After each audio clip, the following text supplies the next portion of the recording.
Everyone, welcome to Sanmarga classes. 13ನೇ ಪ್ರಶ್ನೆ, ಭಾರತದ ಮತ ಪ್ರವರ್ತಕರು ಎನ್ನುವಂತಹ ಚಾಪ್ಟರ್ ಇಂದ ಈ ಕೆಳಗಿನ ಪ್ರಶ್ನೆಗಳಿಗೆ 2ರಿಂದ 4 ವಾಕ್ಯಗಳಲ್ಲಿ ಉತ್ತರಿಸಿ ಅಂತ ಕೇಳಿದರು. ಓಕೆ, ಶಂಕರಾಚಾರ್ಯರು ಸ್ಥಾಪಿಸಿದ ಪ್ರಮುಖ ಮಠಗಳನ್ನ ಹೆಸರಿಸಿ.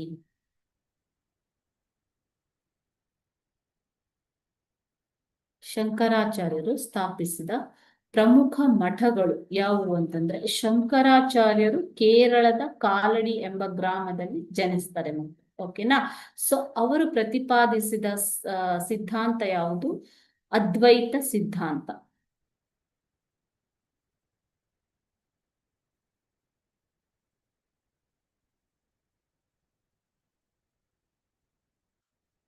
ಓಕೆ, ಸೊ ಅದ್ವೈತ ಸಿದ್ಧಾಂತದಲ್ಲಿ ಏನ್ ಹೇಳ್ತಾರೆ? ನಾವು ನಮ್ಮ ಆತ್ಮವನ್ನ ಬ್ರಹ್ಮನೊಂದಿಗೆ ವಿಲೀನಗೊಳಿಸಿದಾಗ ಮಾತ್ರ ನಮಗೆ ಮುಕ್ತಿ ಸಾಧ್ಯ.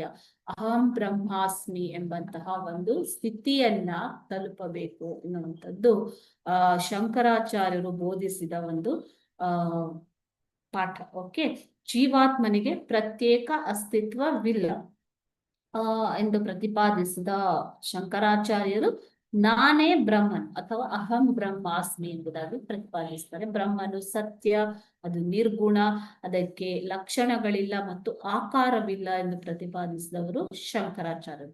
ಇವರು ಸ್ಥಾಪಿಸಿದ ಮಠಗಳು ಯಾವ್ಯಾವುದು ಅಂತಂದ್ರೆ, ಬದರಿನಾಥದಲ್ಲಿರುವಂತಹ ಉತ್ತರ ಪ್ರದೇಶ ಜ್ಯೋತಿರ್ಮಠ. ಓಕೆ, ಉತ್ತರ ಪ್ರದೇಶದ ಬದರಿನಾಥದಲ್ಲಿರುವಂತಹ ಜ್ಯೋತಿರ್ಮಠ. ಓಕೆನಾ. ಎರಡನೇದಾಗಿ ಗೋವರ್ಧನ ಮಠ, ಒರಿಸ್ಸಾದಲ್ಲಿರುವಂತಹ ಪೂರ್ವ ಭಾಗದಲ್ಲಿ ಒರಿಸ್ಸಾದಲ್ಲಿರುವಂತಹ ಗೋವರ್ಧನ ಮಠ. ಅದೇ ರೀತಿ ಪಶ್ಚಿಮದಲ್ಲಿ ಗುಜರಾತ್ನ ಕಾಳಿಕಾ ಮಠ ಇದಿರುವಂತದ್ದು ದ್ವಾರಕಾದಲ್ಲಿ. ದಕ್ಷಿಣದಲ್ಲಿ ಶೃಂಗೇರಿ ಶಾರದಾ ಪೀಠ. ಈ ರೀತಿಯಾಗಿ ಭಾರತದುದ್ದಕ್ಕೂ ಅವರು ಸಿದ್ಧಾಂತವನ್ನ ಪ್ರತಿಪಾದಿಸ್ತಾರೆ. ಕಾಶ್ಮೀರದಿಂದ ಕನ್ಯಾಕುಮಾರಿಯವರೆಗೆ ಕಾಲ್ನಡಿಗೆಯಲ್ಲಿ ಸಂಚರಿಸಿ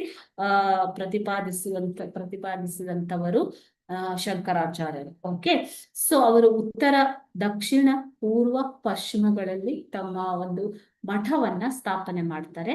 ಬದ್ರಿನಾಥ, ಗೋವರ್ಧನ ಮಠ, ಕಾಳಿಕಾ ಮಠ ಮತ್ತು Sringeri Sharada Peetha. Okay, thank you.